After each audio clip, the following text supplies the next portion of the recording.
Guarda. Bene, guarda. Bleibt ihr lange? Ja, sitzt im Bett.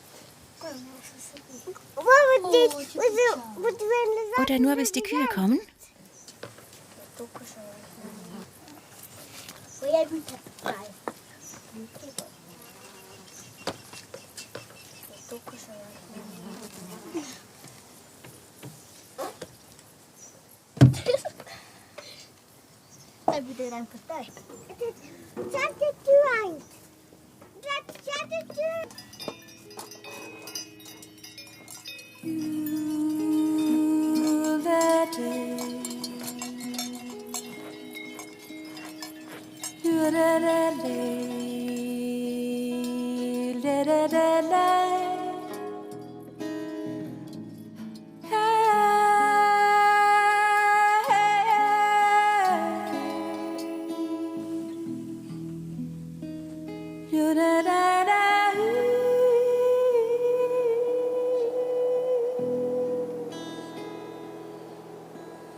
Liebe Klasse im Engadin, wir sind auf der Alp Gün im Safiental. Sie liegt über dem Wald, ganz nah beim Himmel. Wir bleiben 3 Monate bis Mitte September. Es gibt viel zu entdecken. Die leeren Ställe, die Scheune ohne Dach und das Maiensäß. Meine Mama hütet die Tiere, melkt sie und macht Butter aus der Milch. Mein Papa macht den Käse und hilft beim Melken. Dann hilft noch Aita mit, überall da, wo es jemanden braucht. Meine Eltern sind keine Bauern, sie sind Forstingenieure. Sie mussten die Arbeit auf einer Alp erst lernen. Ich bin 8 und bereits das 4. Mal hier. Meine Brüder Marcet und Jon sind 6 und 3 und sehr ungeduldig, denn sie warten gerade auf die Kühe.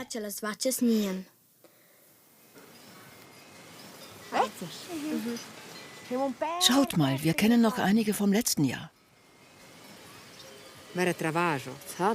Heute ist hier viel los. Alle bringen die Kühe. Danach wird es ruhiger.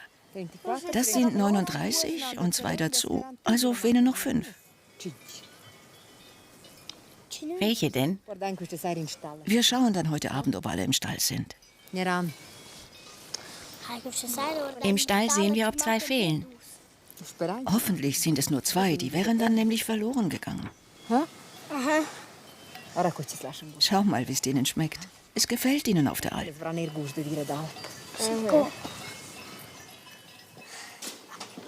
Wir haben die Fenster geputzt.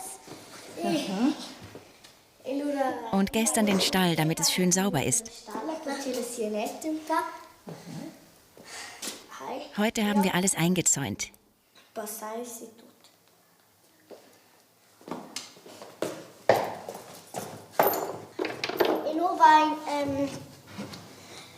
Wir haben 49 Kühe. 48 Kühe.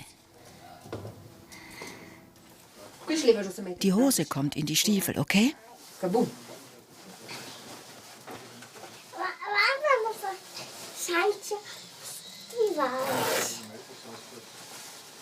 Wir nehmen die Stiefel für den Stall, die sind wärmer. Nun kann dir gar nichts mehr passieren.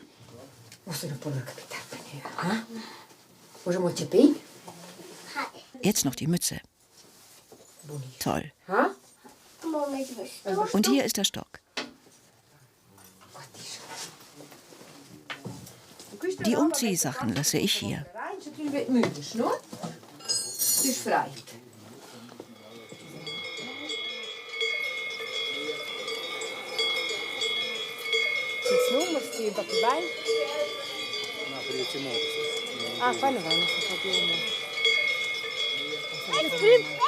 Die ganz vorne ist schön schnell.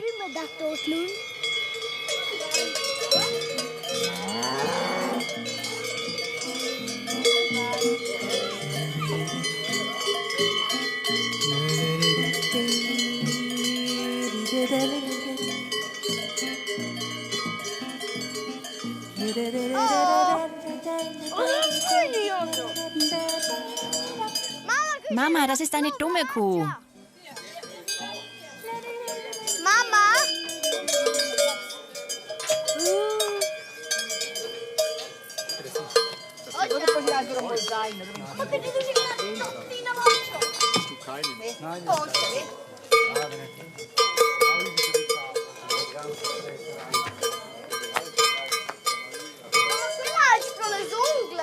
Mama, schau mal. An den Klauen klebt was Grünes.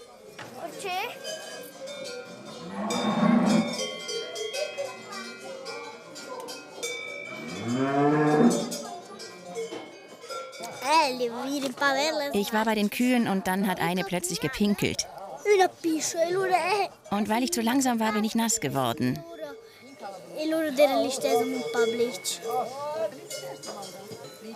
Blöd, es stinkt.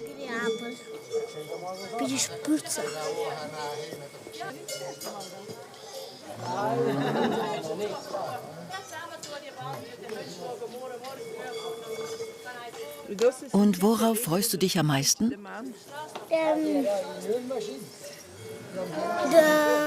Aufs Ausmisten.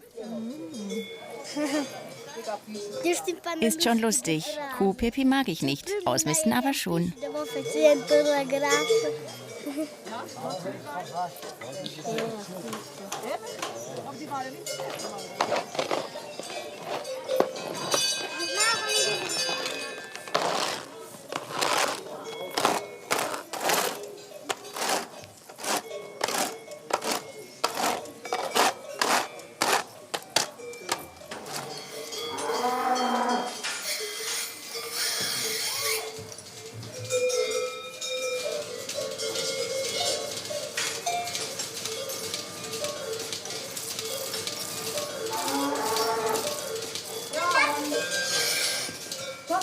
Jon, geh auf die andere Seite. Du darfst nicht zwischen den Kühen stehen.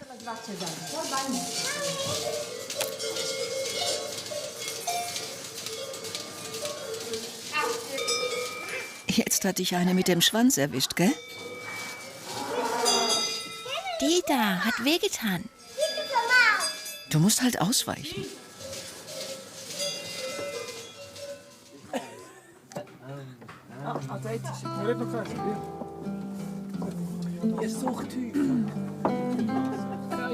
Gut, wenn du nichts trinkst. Bleibt mehr für uns.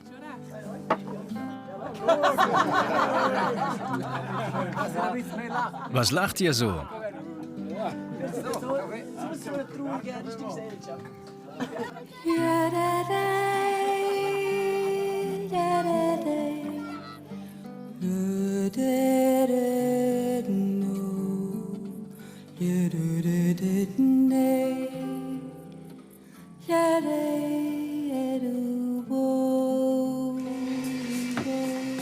So, ab in die Kiste, Kinder.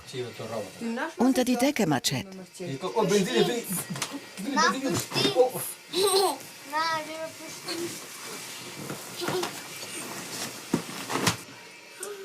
Meine Robbe will den Bären fressen.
Wem ist das Brot? Ja, dir. Es gibt noch 2. Mama hat gestern noch mehr gekauft.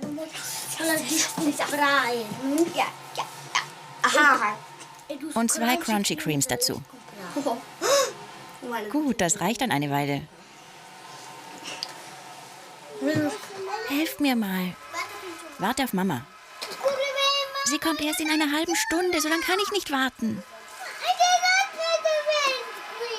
Was ist los? Jon tut wieder blöd.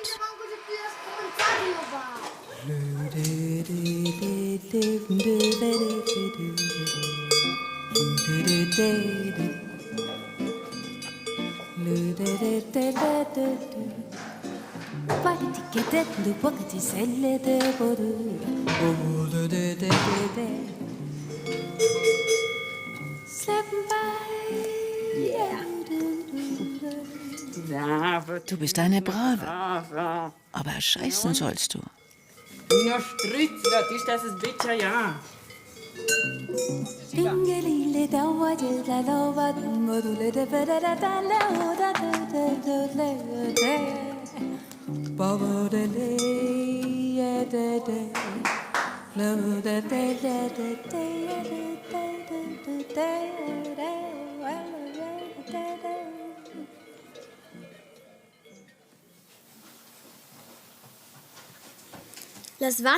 Mit ihren Glocken machen die Kühe schöne Musik. Wir melken sie morgens und abends. Ich hole die Kühe sehr gerne von der Weide und ich kenne fast alle beim Namen. Schule habe ich bei uns im Wohnzimmer. Mama hilft mir, wenn ich ein Problem habe.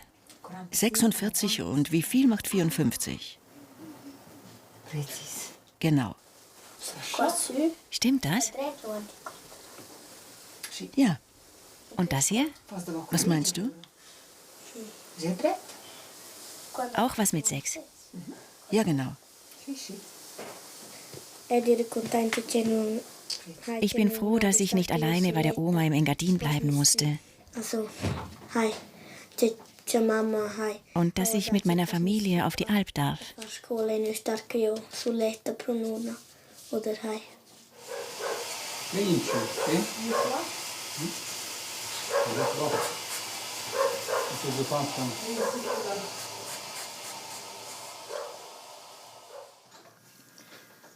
Ich muss nicht mit euch zur Schule, weil ich eine Spezialbewilligung für die Alp habe.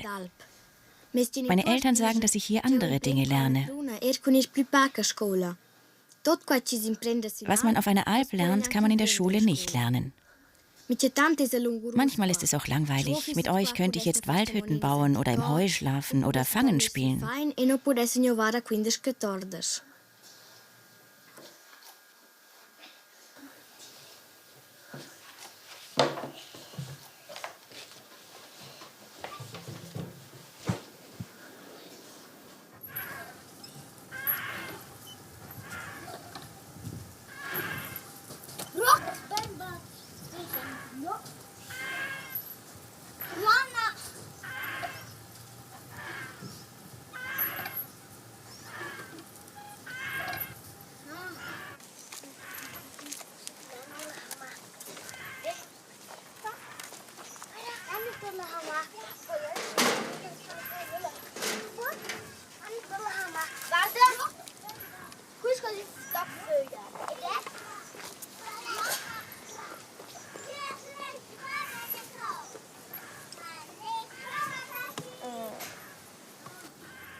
Die Kinder sind an meiner Arbeit interessiert und wollen mithelfen.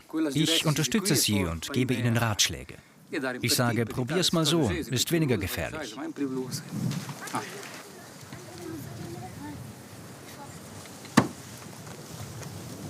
Wo ist die Leiter? Unten im Shop. Aber ich brauche eine Leiter. Dann hole sie.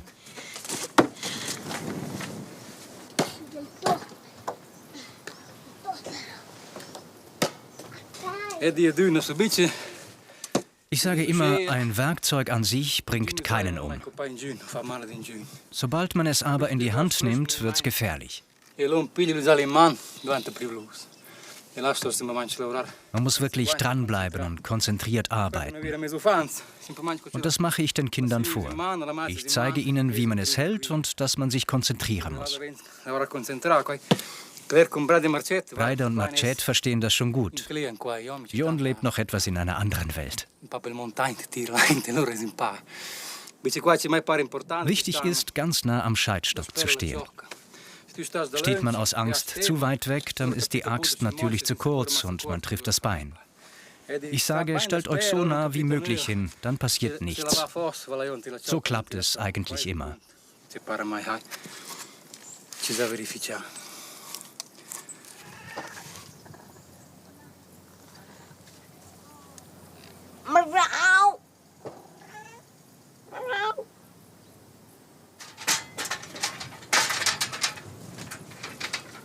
Papa, ich habe sie gefunden.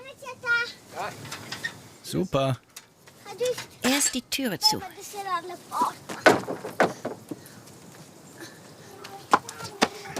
Hast du ein Problem? Gell, da stimmt was nicht.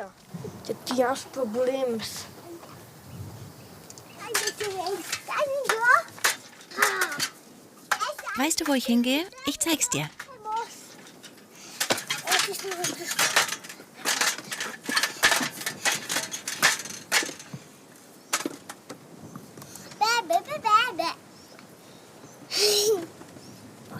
Pass auf.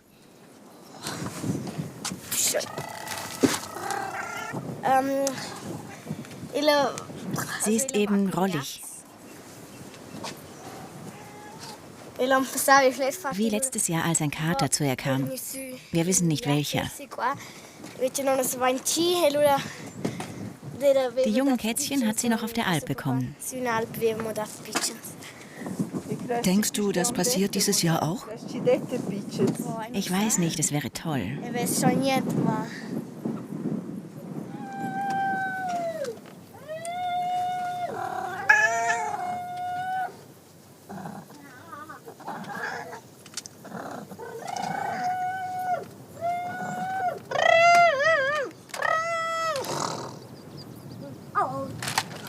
Nochmal von vorn. Ich bin froh, dass Sie gerne arbeiten. Wenn Sie merken, dass wir es gerne tun, mögen Sie es auch. Wir machen möglichst viel selber und Sie helfen mit. Wenn Sie müde werden, hören Sie wieder auf. Das ist gut so. Komm, Jon, Essen ist fertig. Komm jetzt, sonst essen wir ohne dich. Ein guter Waldarbeiter muss essen, damit er Kraft hat. Ich bin kein richtiger Waldarbeiter. Was bist du dann, ein Holzfäller? Komm, die essen sogar eine doppelte Portion Polenta. Gibt's Polenta? Ja.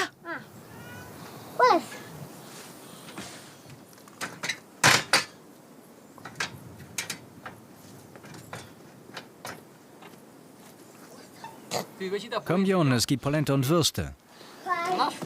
Ich habe viel Hunger. Logisch, wenn man so viel arbeitet. Komm, Hände waschen.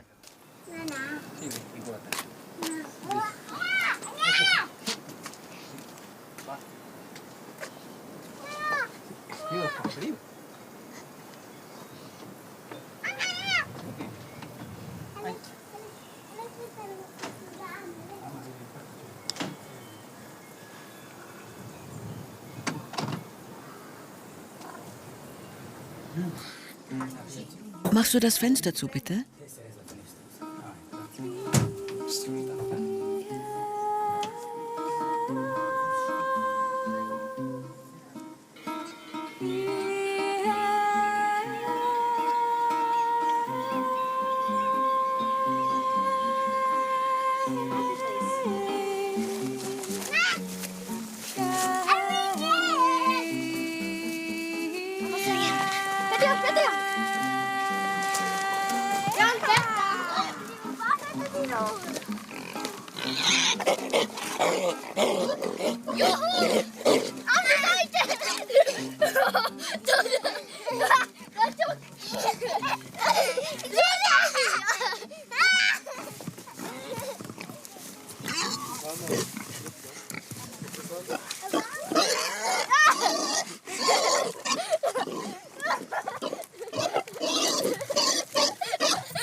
Ich habe Dreck in den Stiefeln. Seid nicht so grob.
Unsere Katze Micha ist seit einigen Tagen verschwunden.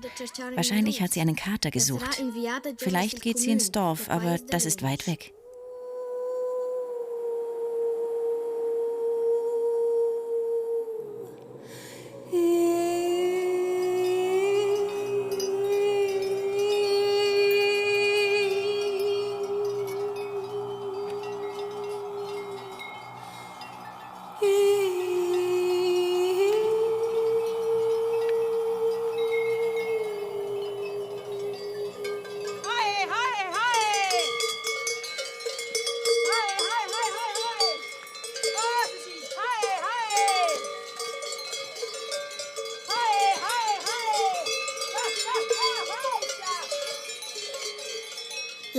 Eine Kuh, Mickey, hinkt. Ein Fuß tut ihr weh. Sie ist zu langsam für die Herde wegen der Klauenentzündung. Hoffentlich heilt das wieder, sonst muss sie zurück zum Bauern in den Stall.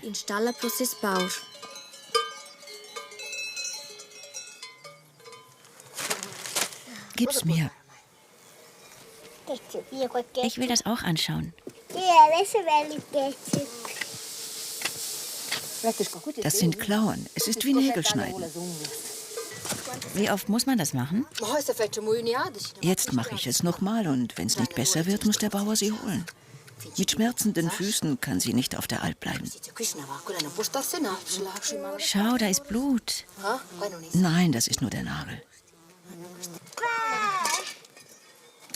Oh, danke.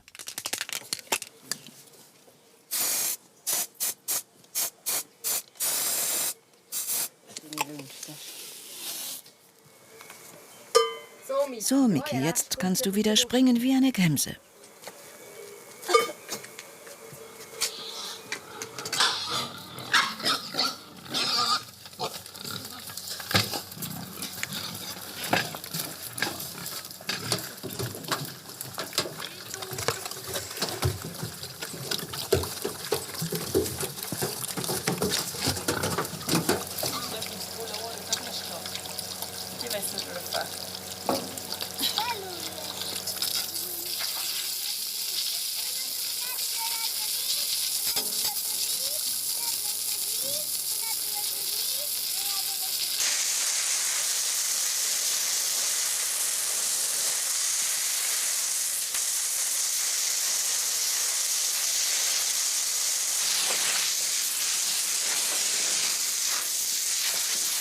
Wieso machst du das so schnell?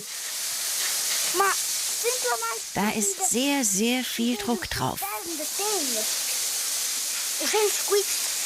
Wenn ich viel Wasser spritze, füllt sich die Jauchegrube zu schnell.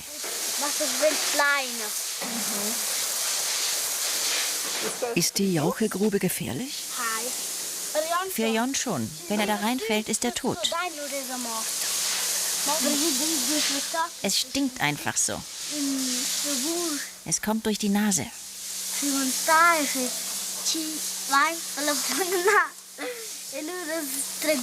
Wenn man das schlucken würde, wäre man auch tot. Was würdest du machen, wenn der Jaucheschacht offen wäre? Einen großen Bogen darum herum mit 2 Meter Abstand.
Hey, ist da ein Ast drin?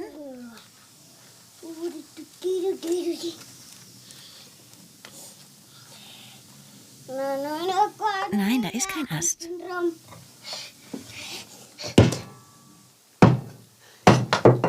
So, jetzt ist's gut.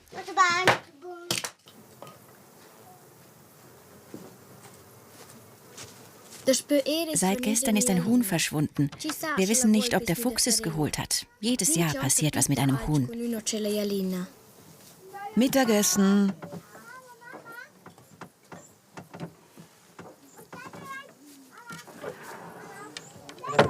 Mama, vielleicht ist das 3. Ei vom verschwundenen Huhn.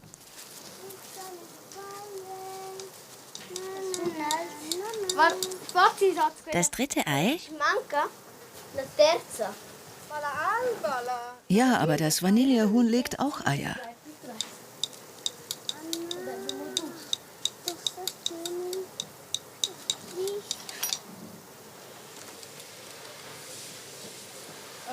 Kommt ihr?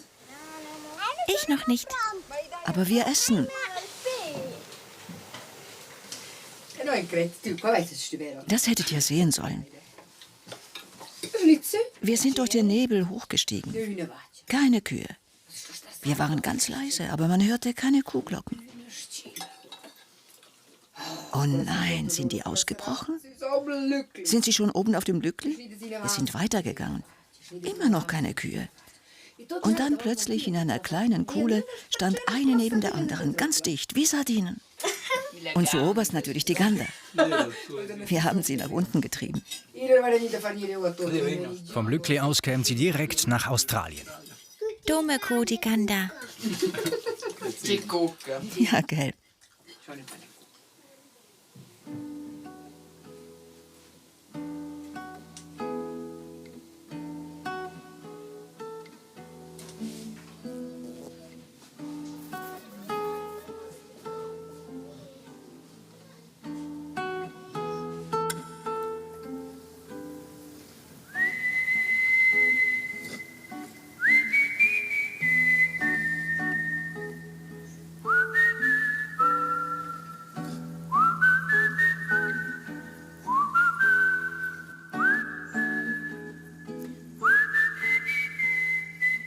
Sehr schön hier.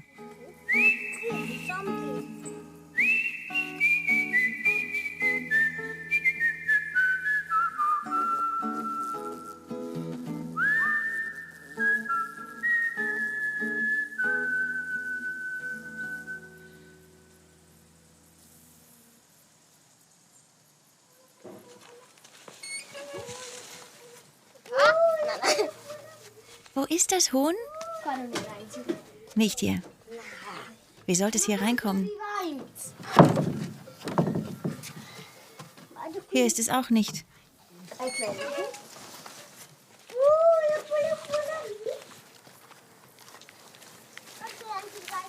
Vielleicht ist es im Bauch vom Fuchs.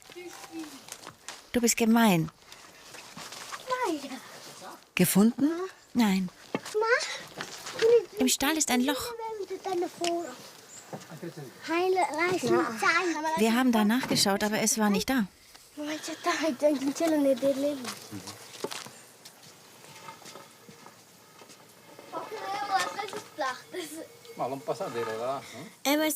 Ich hätte gerne kleine Küken. Ich finde sie so süß. Aber ohne Hahn gibt's keine. Wenn eine Kuh brünstig ist, kommt der Besamer vorbei und bringt Stiersamen.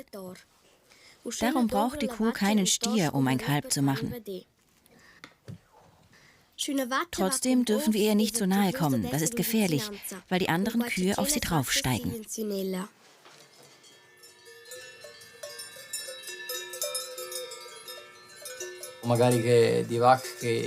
Wenn Kühe brünstig sind, ist schon mal viel los. Sie reagieren unberechenbar. Stehen die Kinder dann daneben, wird's gefährlich. Eine Kuh wiegt 600 Kilo.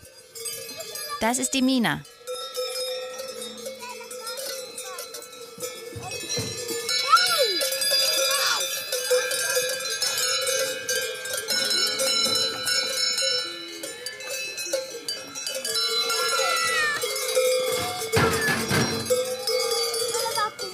Die ist brünstig.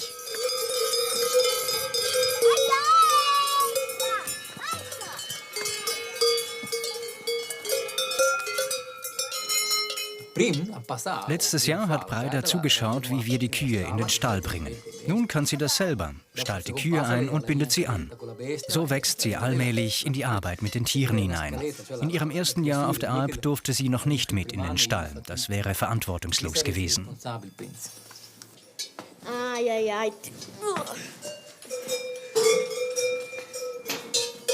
Hey du, umdrehen. Dreh dich. Hi.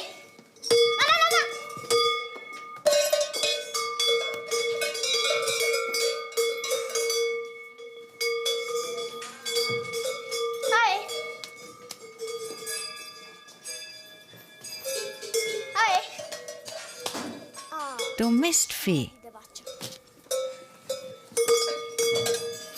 Du musst hier raus.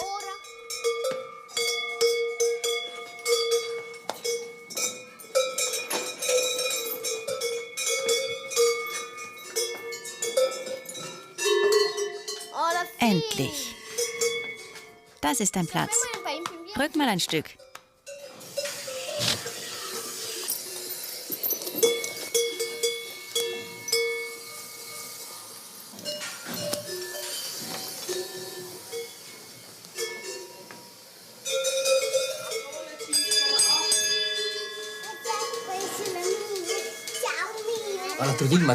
Vorgestern ist auch Marcet um 4 in der Früh aufgestanden und hat den ganzen Morgen mit Anna und Aita im Stall gearbeitet.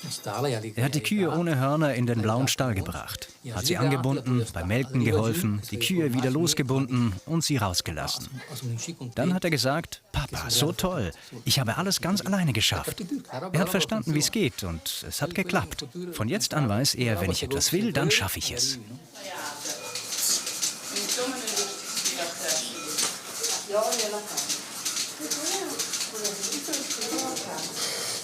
Schau mal.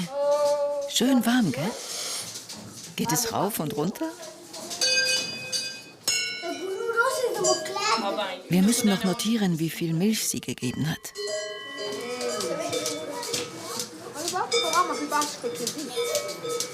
Olga 6 Liter.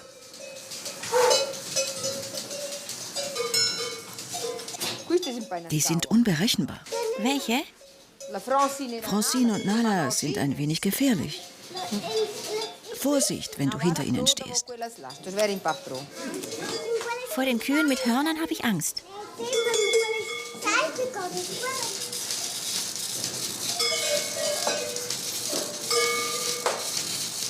Also vor denen habe ich schon Respekt.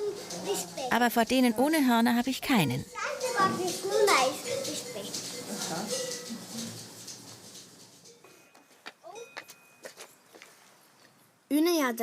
Einmal in der Woche rechnen wir aus, wie viel Milch jede Kuh gegeben hat. So wissen wir am Ende des Alpsommers, wie viel Käse und Butter jeder Bauer bekommt. Die Ewitschka hat am Morgen 6,5 Liter gegeben, am Abend 7. Insgesamt 13,5 Liter pro Tag. In der Woche gibt das 13,5 mal 7, also fast 100 Liter.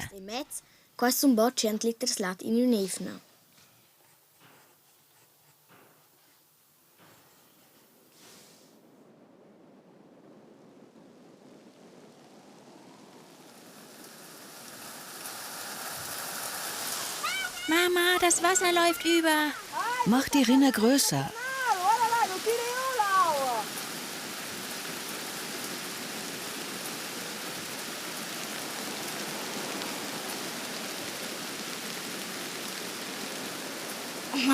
Hier oben kann man machen, was man will.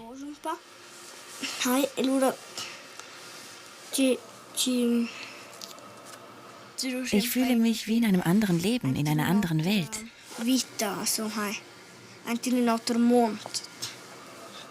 Fehlt dir manchmal etwas?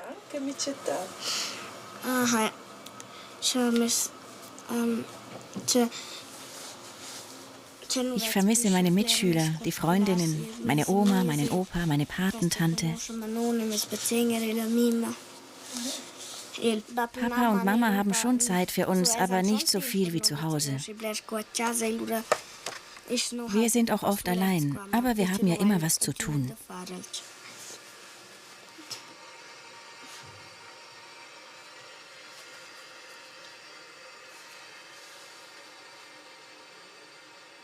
Also manchmal muss ich dann einfach sagen, ja, Manchmal muss ich sagen, jetzt habe ich eine halbe Stunde keine Zeit. Aber dann können wir etwas machen. Wenn ich dann komme, sagen sie oft, jetzt geht's nicht mehr. Wir haben keine Zeit, Mama. Wir müssen was anderes machen. Also, das ist auch Ski, Was ist los? Ich baue einen Bankomat. Zeig mal. Super. Das ist genau sowas. Sie basteln einen Automaten mit einem Schlitz für die Bankkarte. Wir haben Geld gemacht, wir spielen Bank. Das ist ein Bankomat, wo man Geld rauslassen kann. Sowas entsteht nur, wenn einem langweilig ist, gell? Und jetzt ist dir nicht mehr langweilig. Erzähl mal. Mir war schon langweilig, aber jetzt muss ich das machen. Du hast viel zu tun. Sehr gut. Was brauchst du noch? Ein kleines Messer für den Schlitz. Das kannst du allein. Nimm das kleine rote Rüstmesser. Ich brauche ein Kärtchen, damit ich weiß, wie lang der sein muss. Du hast eines im Portemonnaie. Hol mal das Messer.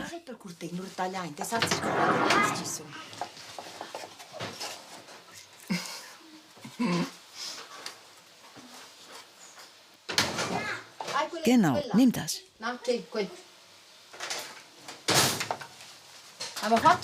Geh rauf und mach es allein. Ich will hier bleiben. Nein, das geht nicht. Ich muss noch was erzählen. Dann gehe ich halt. Ist doch besser so, sonst habe ich es am Ende gemacht. Will aber hier bleiben. Geht jetzt gerade nicht.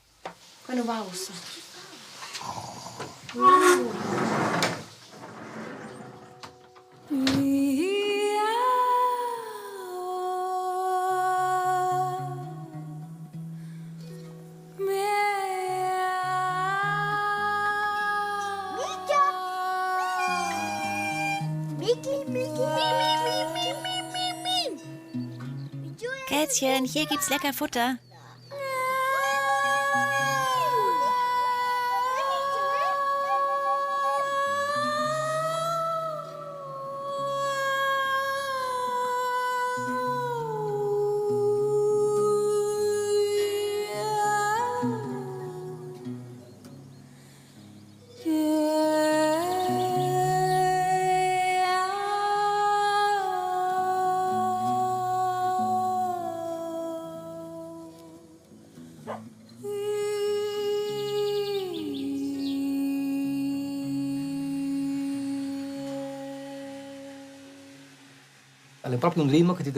Hier oben haben wir einen festen Rhythmus. Das hilft den Kindern. Sie wissen, um 3 holen wir die Kühe, um 3:30 machen sie das und so weiter. Wenn ich Breida so allein herumstehen sehe, tut sie mir schon leid. Ich mache Käse und ihr ist langweilig. Ich denke, armes Kind, sie hätte sicher gerne eine Freundin hier, andere Kinder zum Spielen. Und plötzlich hat sie eine Idee und dann geht's wieder.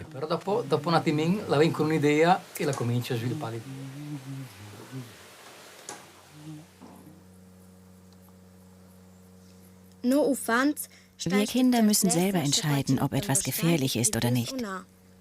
Unsere Eltern haben uns die gefährlichen Dinge gezeigt.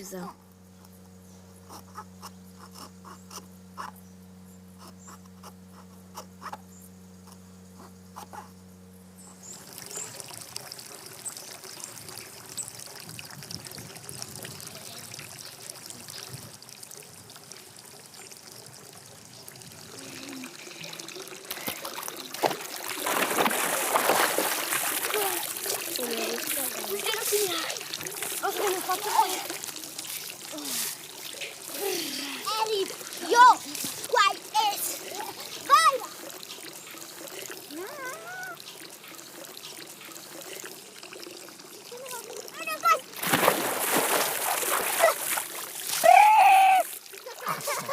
Das ist kalt. Komm da runter. Will aber die Klammer festmachen. Lass sie oben. Sonst fällst du noch runter und tust dir weh. Ich suche einen sicheren Platz.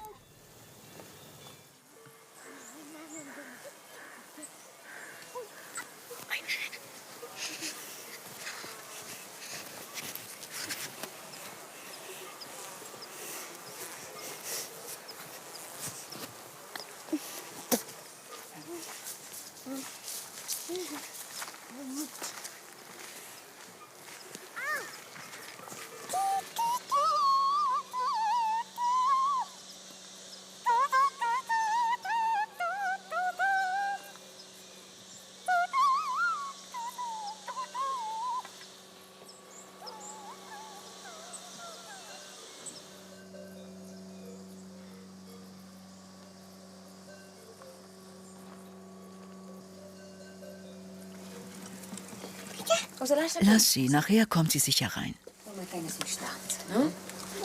Sie war weg. Wir waren traurig, wir dachten, sie sei abgestürzt.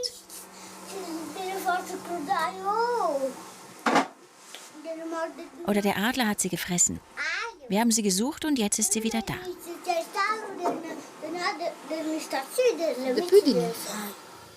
Über eine Woche war sie weg. Was hast du gefressen, sag? Mäuse? Oder Murmeltiere? Nein. Kleine Murmeltiere? Nein, die sind zu schnell. Zudem sind Mäuse nachts unterwegs. Murmeltiere schlafen dann in ihrer Höhle. Und am Tag schläft die Katze. Was meinst du? Hat sie einen Kater gefunden? Bekommt sie junge Kätzchen? Vielleicht, wer weiß. Du bist mir eine. Schön bist du wieder hier. Das ist wirklich schön.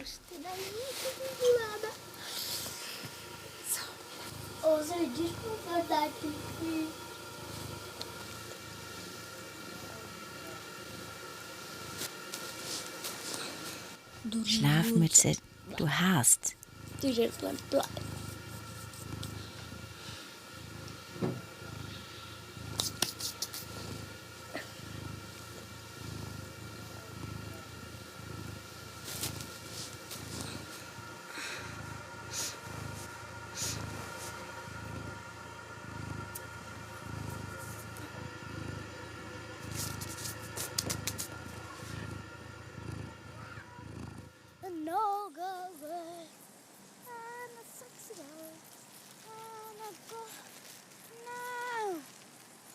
I believe it's up in the sky, and the people they will blue. I believe it's up in the sky. There is a village, and the people they will blue. I believe it's up. Matschet, wir sind in einem Alpenrosenwald. Viele Alpenrosen. Das ist kein Wald, es ist ein Alpenrosensee.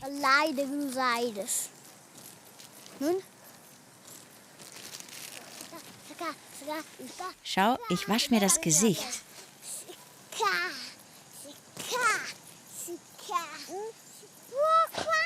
Ich habe so viele gepflückt.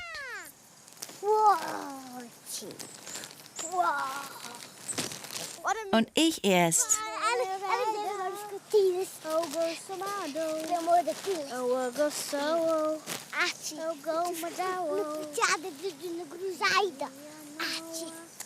Schau mal, da sind noch viel mehr. Die hole ich auch.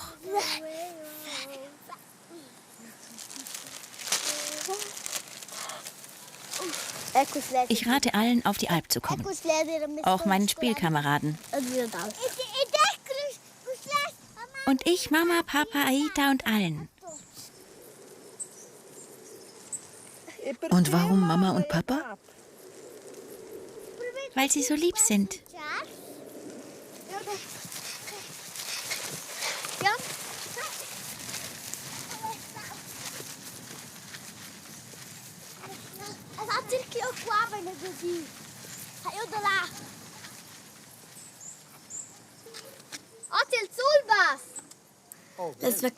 Die Sommerferien sind vorbei. Die Schule hat angefangen. Zu uns kommt eine Lehrerin aus dem Tal, um mich zu unterrichten.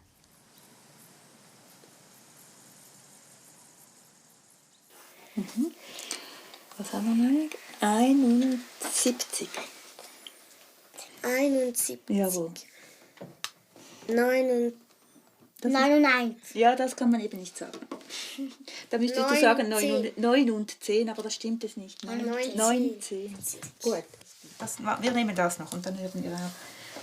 Weil es gehört eigentlich doch noch dazu. In Panama, sagte er, ist alles viel schöner. Weißt du, denn Panama reicht von oben bis unten. Jetzt meinen Sie wissen, wo es hingeht nach Panama. Ja. Ist ja, wie wenn er alles schon wüsste. Wie schön es doch ist in Panama. Und jetzt haben Sie so Lust, dorthin zu gehen. Panama ist das Land unserer Träume. Tiger, wir müssen sofort morgen nach Panama fahren. Was sagst du, Tiger? Sofort morgen, sagte der kleine Tiger. Denn wir brauchen uns doch vor nichts zu fürchten, Bär. Aber meine Tigerente muss auch mit. Wir müssen noch abmachen, wann ich wieder kommen soll. Sonst ist gut. Jetzt bin ich müde. Wir servieren der Lehrerin unseren Blütentee. Aus Heidelbeeren, Eiern und Rahm haben wir Eis gemacht. Das ist einfach so. Ja, und am Morgen, wenn sie aufstehen und dann muss Mama abputzen, das ist schon recht. Was ich auf der Alp lerne, kann ich in der Schule nicht lernen. Käse und Butter machen, melken, den Stall putzen. Ich lerne auch manchmal allein zu sein und etwas gegen die Langeweile zu tun.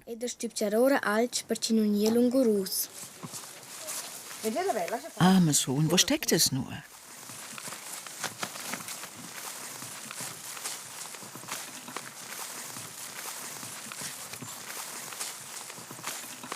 Was soll ich tun? Jetzt haben wir es so lange gesucht. Und wo ist es? Soll ich einfach die Blätter zur Seite schieben? Schau mal, es sitzt auf seinen Eiern. Du Hühnchen, was machst du nur da? Wenn der Fuchs kommt, ist es aus mit dir. Gehst du hier brüten?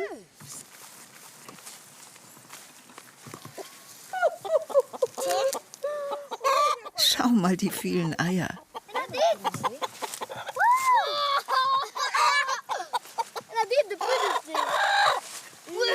1, 2, 3, 4, 5, 8, 12 Eier. 12 Eier. Du musst doch nicht brüten, so ganz ohne Hahn. Das bringt nichts.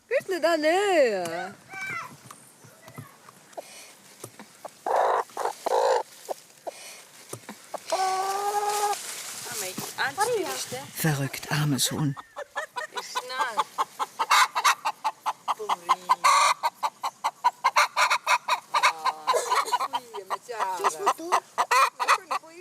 Armes Huhn, das geht doch nicht.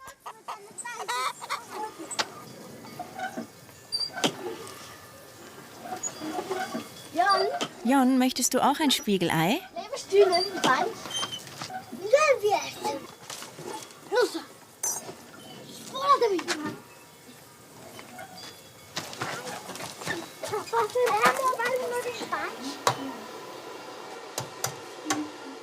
Vorsicht, sonst läuft es aus. Gib's mir.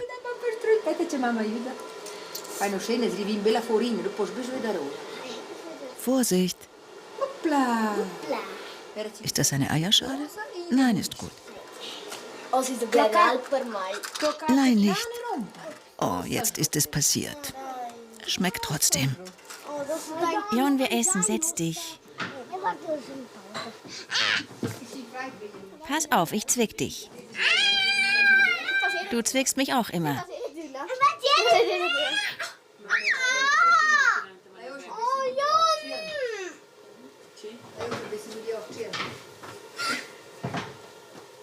Was ist los?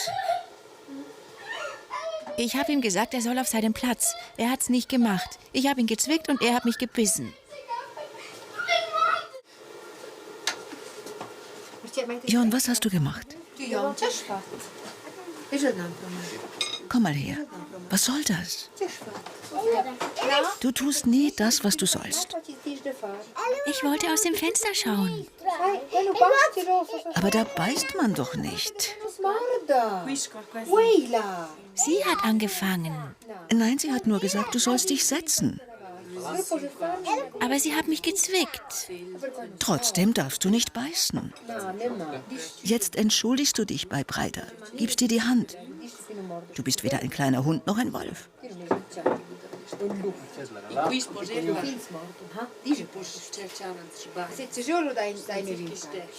Entschuldigung.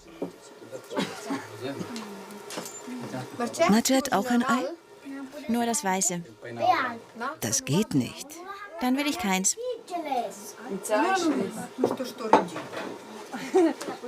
Nur das Weiße.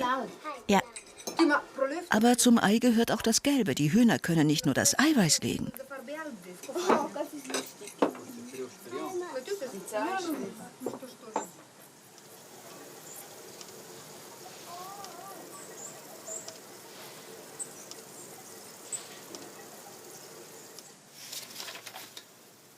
Mein Todekund ist leider Mickey Mouse.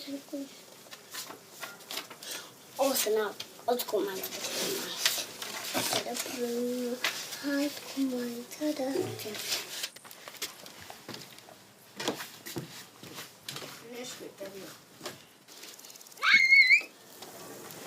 Vorsicht. Das Buch ist nass geworden. Blöde Buben, ihr passt einfach nicht auf.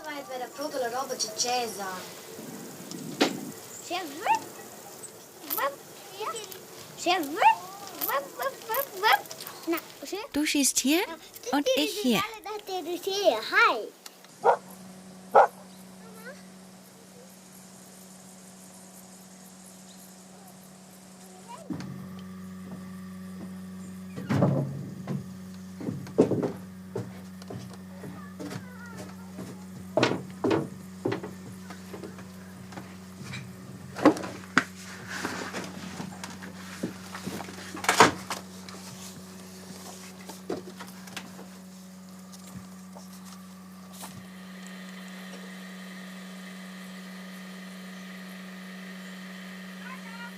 Breida, Ich komme.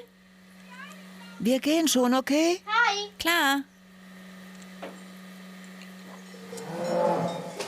Ja, Mickey.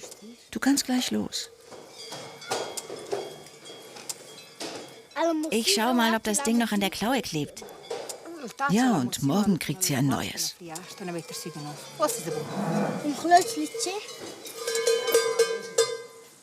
Papa hält sie an den Hörnern.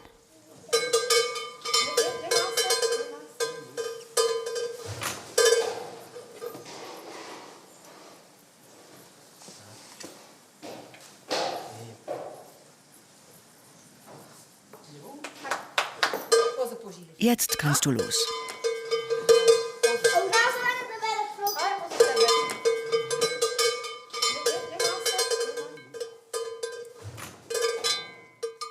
Klebt es noch? Nein, ich glaube nicht.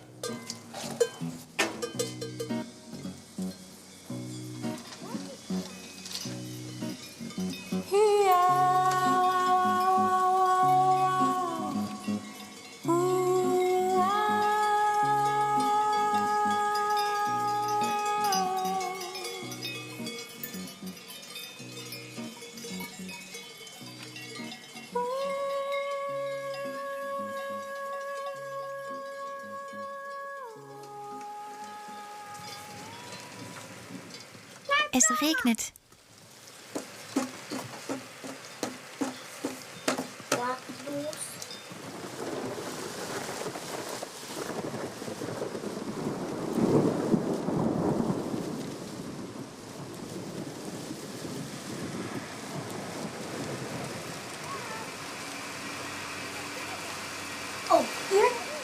Oh, 1, 2, 3.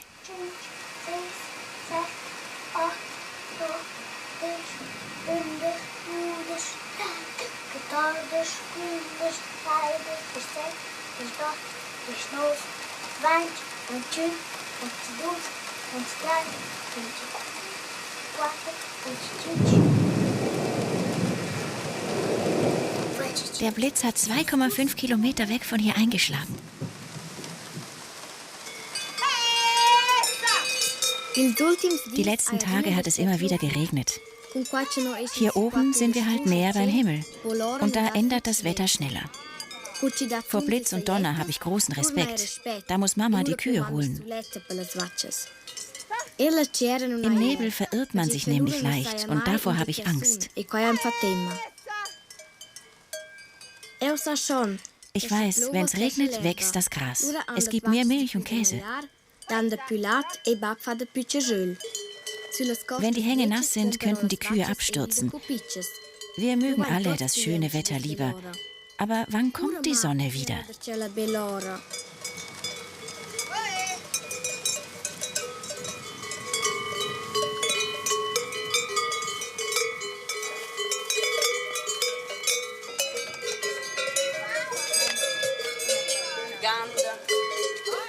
Stresssituationen gibt es, wenn das Wetter nicht mitmacht.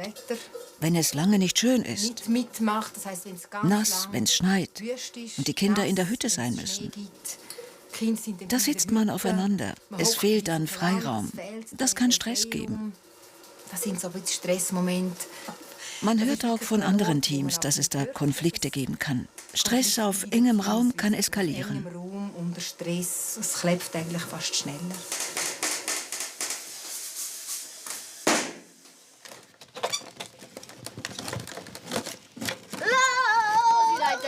Dai. Ma non respira.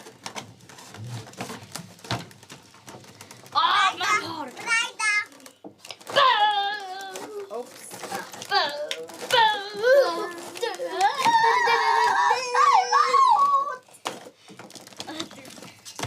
Warte schnell. Als Goal seiner Vater. Die Tore haben wir aus Papas Käsenetz gebastelt.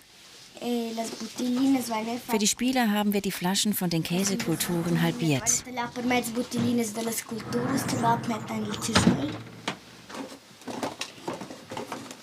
Die Kiste haben wir im Stall gefunden.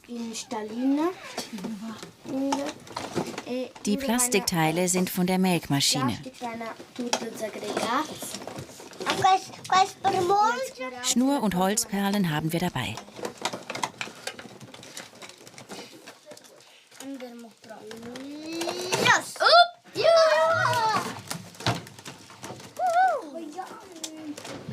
Ich spiele mit Breida. Nein, geh runter vom Tisch.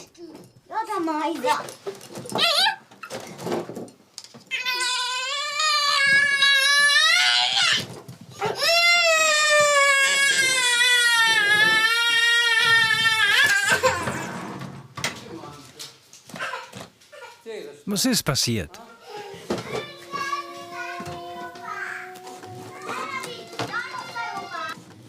Ja.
Zu Beginn des Sommers, wenn das Gras frisch ist, geben die Kühe viel Milch.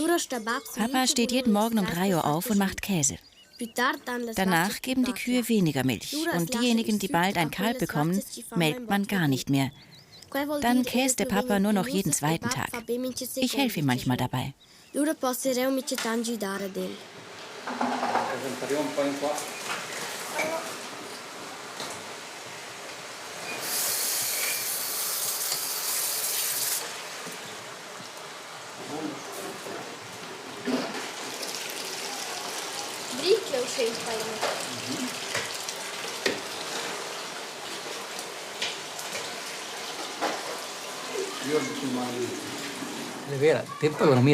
Es ist schon so, ich habe nicht viel Zeit, um mit den Kindern zu spielen, aber viel Zeit, um mit ihnen zu arbeiten.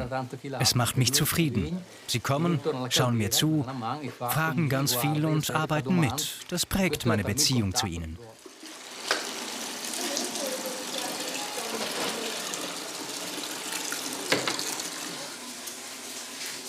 Jon, weißt du, was der Papa immer sagt, wenn er den Rahm ins Fass füllt?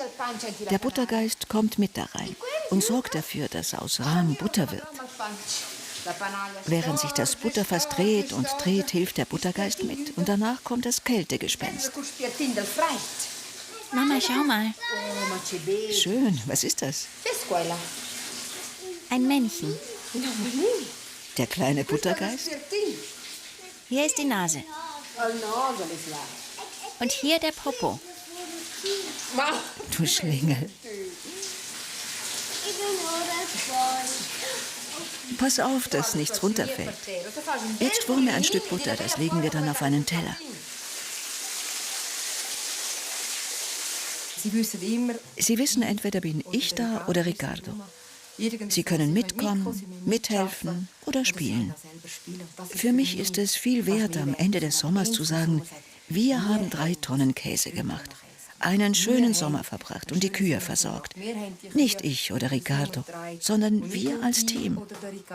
Die Kinder merken, dass wir als Familie hier sind und dass sie ihren Anteil am Ganzen haben, Verantwortung tragen.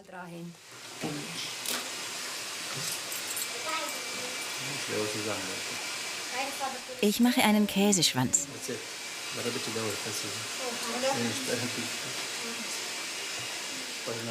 Der ist aber lang.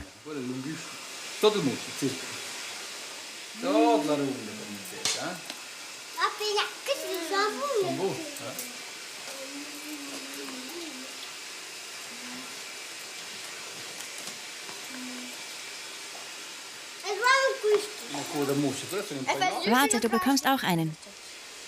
Einen langen.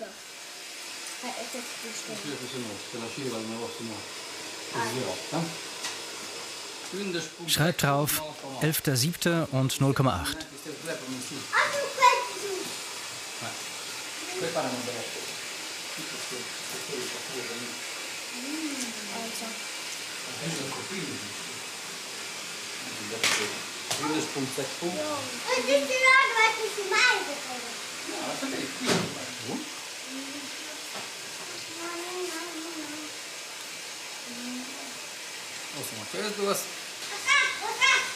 Papa, was ist das? Ist ein bisschen rot. Bringen wir die in den Keller? Schaffst du es allein? Lieber nicht.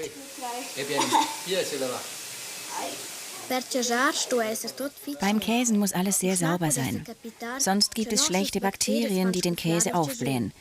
Solchen Käse müsste man wegschmeißen. Das wäre eine Katastrophe für Papa und die Bauern.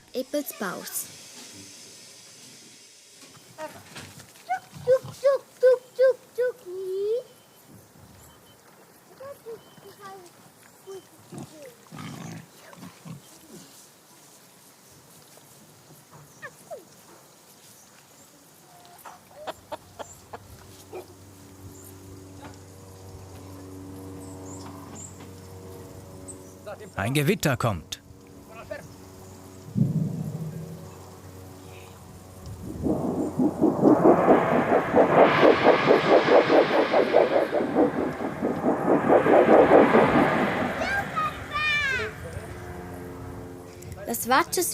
Die Kühe kommen auf die Alp, damit die Bauern zu Hause heuen können.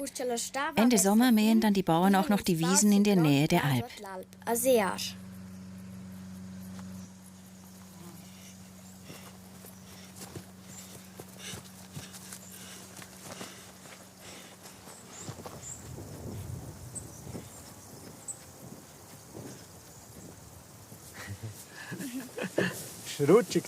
Das Heu rutscht, gell?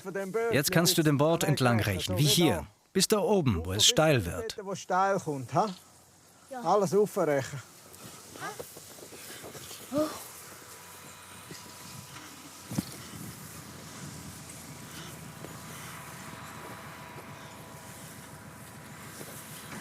Wieder.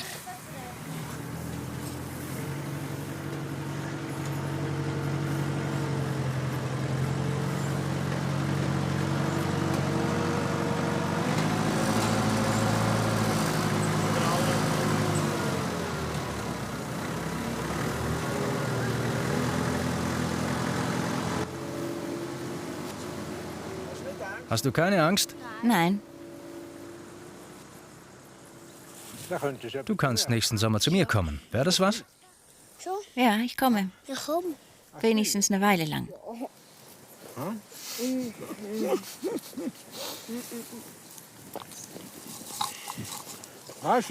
So toll, dann kommst du alleine nach Gün. Nein, nicht alleine. Was? Nein. Hast du Angst alleine? Ja, Du bist doch allein mit uns am Heuen und hast keine Angst. Ja, ja. Aber wenn ich alleine schlafen muss, schon. schlaf allein. Ach so, das ist das Problem. Dann musst du es lernen. Du kannst ja nicht bis 20 bei Mama schlafen. 20 bei Mama schlafen. Kannst es dir ja überlegen.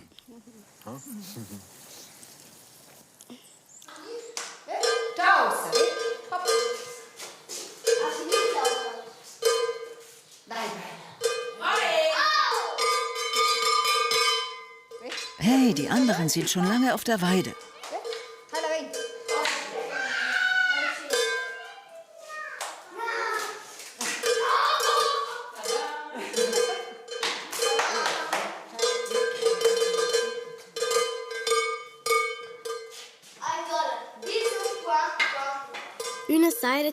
Einmal musste die Tierärztin kommen, weil eine Kuh Fieber hatte. Manche Kühe werden halt krank. Auch Mickey musste schließlich heim zum Bauern.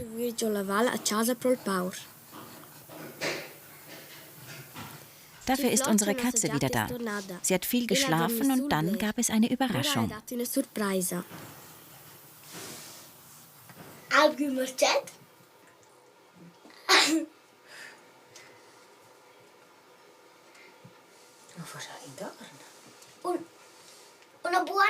Wir haben eine gute Nachricht.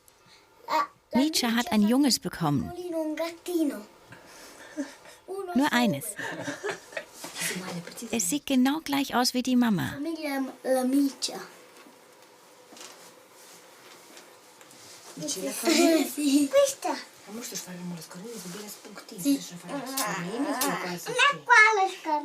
Jon, willst du auch Hallo sagen?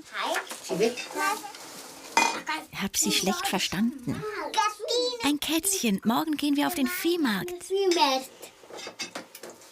Sag Mercato. Kann ich nicht. Du kannst doch Mercato sagen. Na, das ist ein Beh, mercato se lì. Ja. Alla fiera. Alla fiera dell'Est. Gib mir den Hörer. Nein.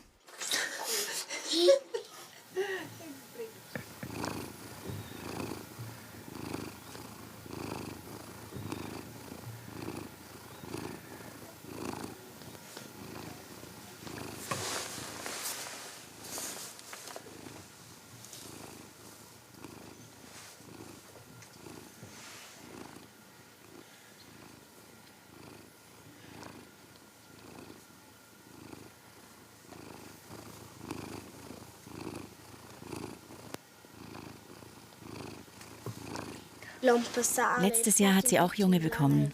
Da konnte ich zusehen. Auch Bisha, unsere letzte Hündin, hatte mehrmals Junge. Da habe ich auch einmal zugesehen.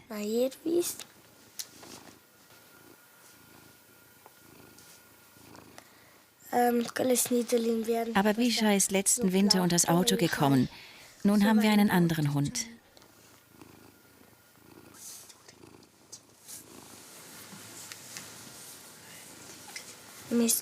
Bisha ist jetzt im Himmel, wie die Uroma. Oder ganz viele Kühe. Ich glaube, Bisha hütet da Kühe.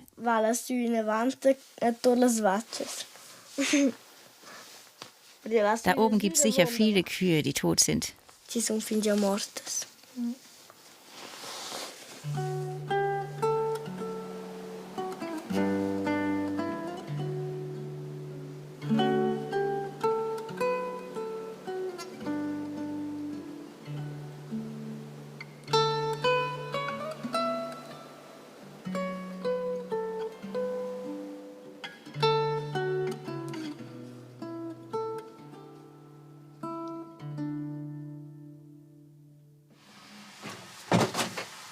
Jetzt heb das wieder auf, das sollst du nicht. Mamma, il futuro poter come roba. Geh raus, Jon. Komm jetzt, lass Breiter in Ruhe arbeiten.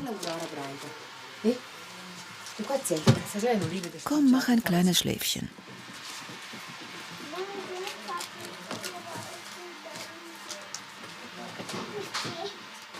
Mama, hier steht 14 und 8. Rechne ich da Minus oder Plus? Ist das eine 1? Da schau. Dann schreibst du dahinter eine 1. Vielleicht ein Fehler. Dahinter kommt noch was, könnte eine 7 sein. Nein, es ist eine 1. Und dann 14 minus.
Die haben Hörner.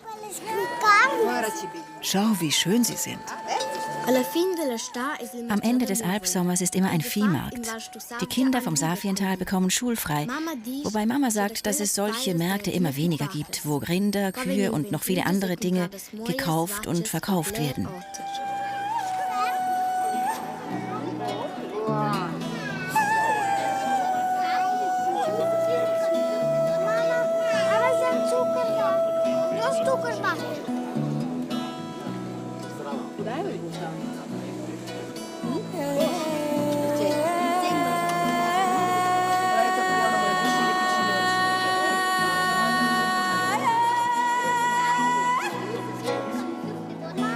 Tut lei drauf an? Na, ja, später schwimmt.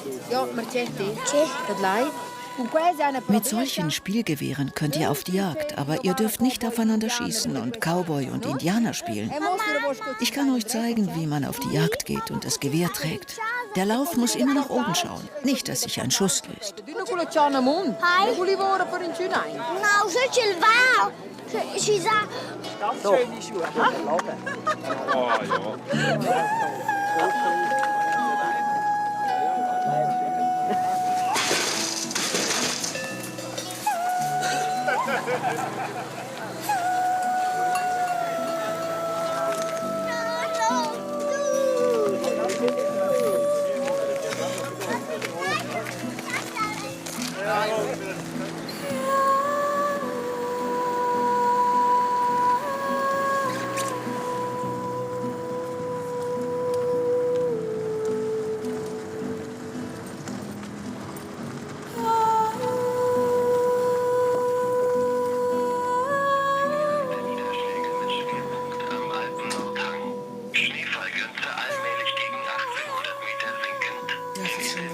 Oh nein, es schneit.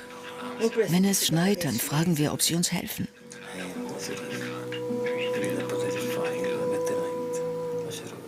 Der Schnee ist ja noch gar nicht da. Aber wir müssen überlegen, was wir tun würden.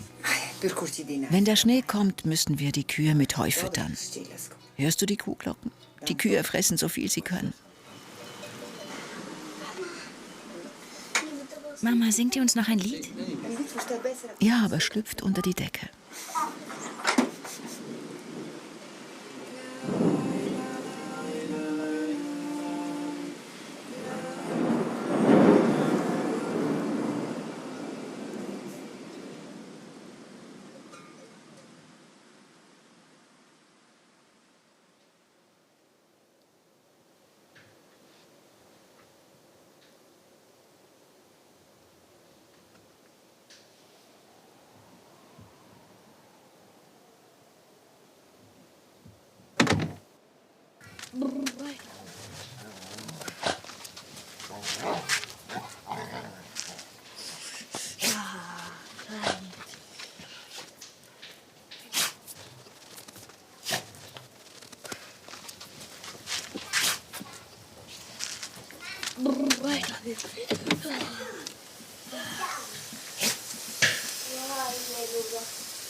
Liebe Klasse, es hat geschneit.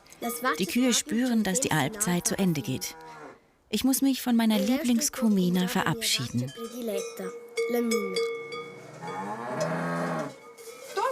Alle sind gut durch den Schnee gekommen. Keiner hat sich verletzt. Aber sie rutschen aus und wollen nicht hinunter. Stattdessen gehen sie immer weiter bergauf. Irgendwann kapieren sie es und gehen ins Tal. Ich will 3. Kann ich eins ohne Fett haben? Da musst du warten. Es ist halt ein Alpschwein. Dieses Schwein wurde geschlachtet. Das machen wir auch. Am Freitag werden die Schweine geschlachtet. Dann gibt's neuen Speck.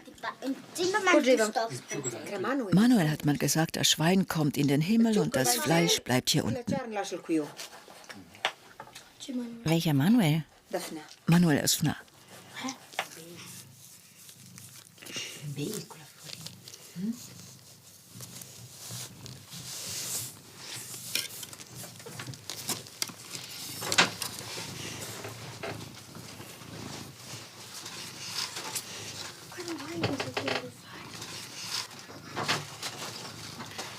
Reiter, schau mal.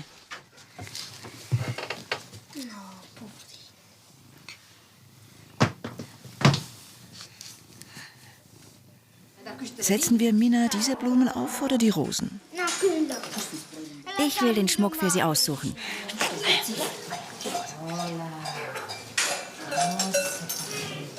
Jetzt bist du noch viel hübscher. Und Zuleika? Die bekommt einen Blumenschmuck mit einer Holzplatte. Sie hat ja Hörner. So, ihr Hübschen. Jetzt könnt ihr nach Hause gehen. Ich wünsche euch einen schönen Winter.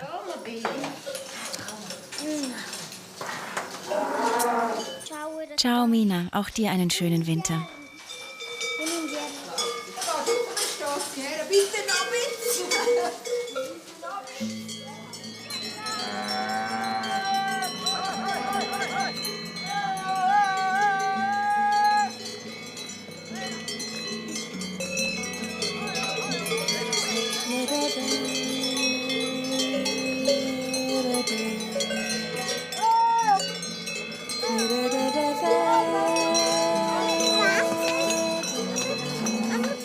Mama, wieso sagen wir den Kühen Ciao? Na, weil wir jetzt mit allen wieder ins Tal runter müssen.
Macet, nicht treiben. Sie sollen alle zusammengehen.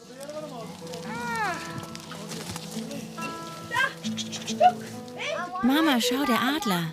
Ja, ich habe ihn gesehen.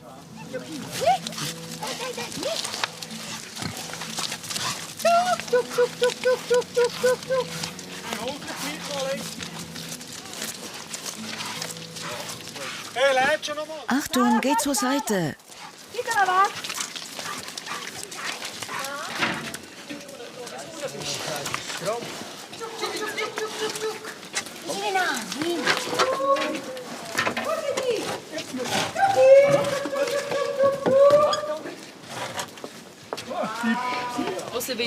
Du kommst genau richtig, Jon.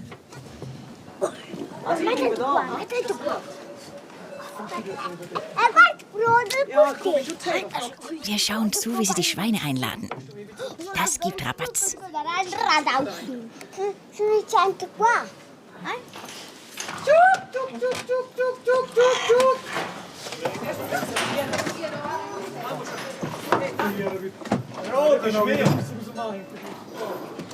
Rot und Violett. Rot und Violett. Hast du die Hand bei Mitte? Ja. Rot und Violett. Ja, schon. Rot und Violett. Dini.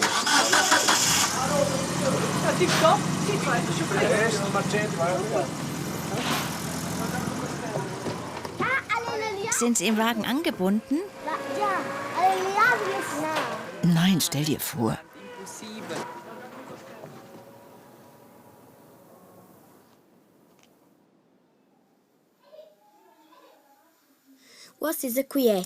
Hier ist es nun ganz still. Keine Kuhglocken mehr, keine grunzenden Schweine. Morgen ist noch die Kästeilet. Dann putzen wir alles, packen und fahren in Engadin zurück. Ich freue mich, nach Hause zu kommen und wieder mit euch zur Schule zu gehen.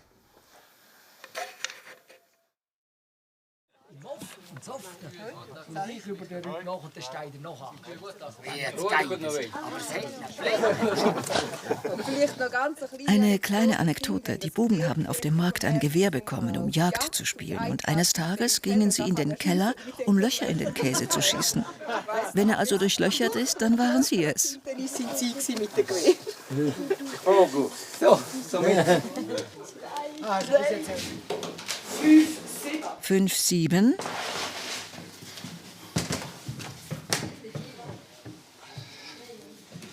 4, 9. 5, 2. 5, 7.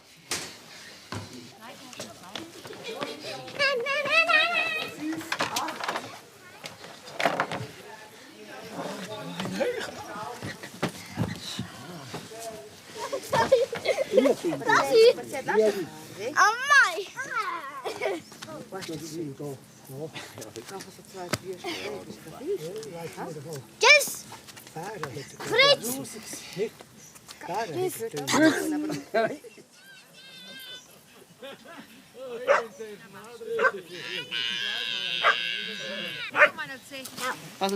Kann ich dir einen Kuss geben? Pass gut auf dich auf und auf dein schönes Hemd. Ciao.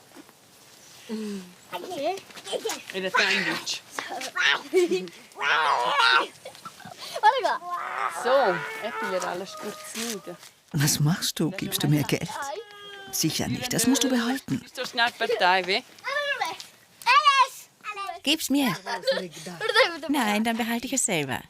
Ich habe genug Geld. Ciao! Ciao! Ciao!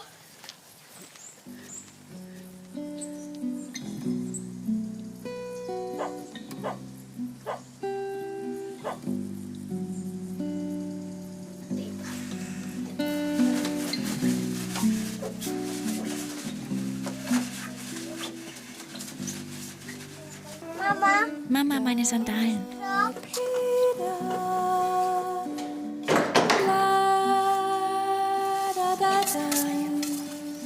Was ist ein Festival?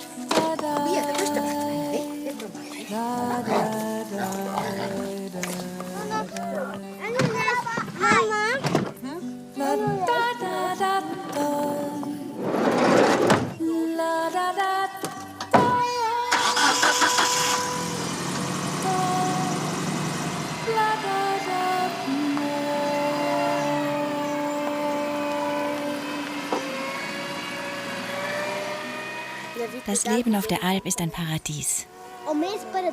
Mein Paradies ist in der Natur. Es gibt kleine Häuser und Höhlen. Städte gefallen mir nicht. Mir gefällt die Natur auch so gut. Der Himmel ist so schön. Mein Leben ist so schön. Alles ist schön für mich.